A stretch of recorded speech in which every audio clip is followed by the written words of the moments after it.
এই গহপুৰত সোণাপুৰ এই মণ্ডলত এখন সভা অনুষ্ঠিত হৈছে আৰু এই সভাখনতেই আমাৰ বিজেপি দলৰ পৰা প্ৰায় 500 কৰ্মী আজি ইয়াত যোগদান কৰাৰ কথা আছিলে।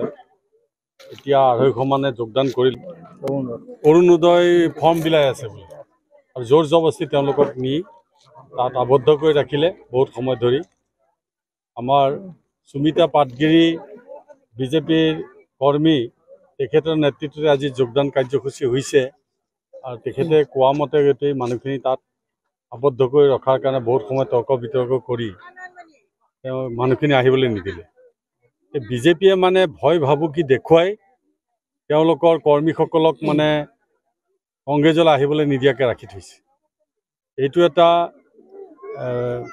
এটা পৰিতাপৰ বিষয় যে মানুহৰ বাক স্বাধীনতা খৰ্ব কৰিব বিচাৰিছে আৰু নিৰ্বাচনৰ সময়ত তেওঁলোকে নিৰ্বাচন আচৰণ বিধি উলংঘা কৰি বিজেপি কৰ্মীসকলে অকল ইয়াতেই নহয়, অৰুণোদয় আঁচনি এটা চৰকাৰী আঁচনি, এই চৰকাৰী আঁচনিটো বিজেপি দলৰ কৰ্মীয়ে নিৰ্বাচনৰ আচৰণ বিধি ভংগ কৰি পেলাই ঘৰে ঘৰে বিতৰণ কৰিব পাৰে নেকি?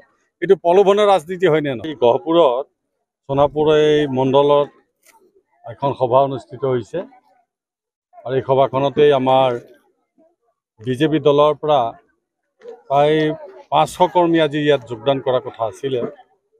এতিয়া 250 মানে যোগদান কৰিল।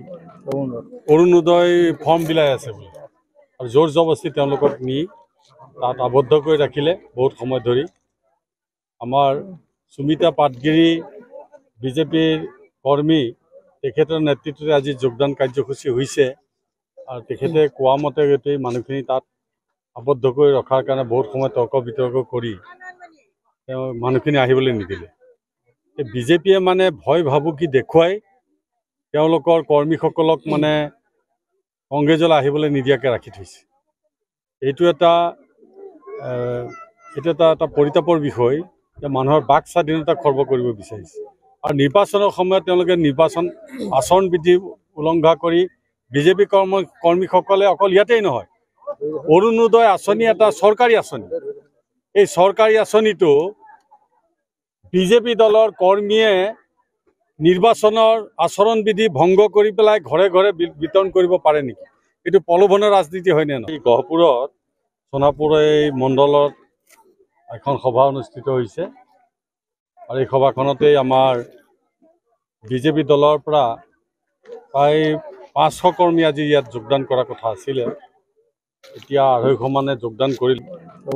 অৰুণোদয় ফৰ্ম বিলাই আছে বুলি আৰু জোৰ জবস্তি তেওঁলোকক নি তাত আবদ্ধ কৰি ৰাখিলে বহুত সময় ধৰি। আমাৰ সুমিতা পাটগিৰি বিজেপিৰ কৰ্মী তেখেতৰ নেতৃত্বত আজি যোগদান কাৰ্যসূচী হৈছে আৰু তেখেতে কোৱা মতে গোটেই মানুহখিনি তাত আবদ্ধ কৰি ৰখাৰ কাৰণে বহুত সময় তৰ্ক বিতৰ্ক কৰি তেওঁ মানুহখিনি আহিবলৈ নিদিলে।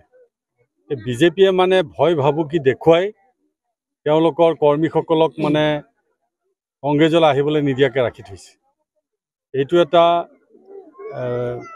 এটা পৰিতাপৰ বিষয় যে মানুহৰ বাক স্বাধীনতা খৰ্ব কৰিব বিচাৰিছে আৰু নিৰ্বাচনৰ সময়ত তেওঁলোকে নিৰ্বাচন আচৰণ বিধি উলংঘা কৰি বিজেপি কৰ্মীসকলে অকল ইয়াতেই নহয়, অৰুণোদয় আঁচনি এটা চৰকাৰী আঁচনি, এই চৰকাৰী আঁচনিটো বিজেপি দলৰ কৰ্মীয়ে নিৰ্বাচনৰ আচৰণ বিধি ভংগ কৰি পেলাই ঘৰে ঘৰে বিতৰণ কৰিব পাৰে নেকি?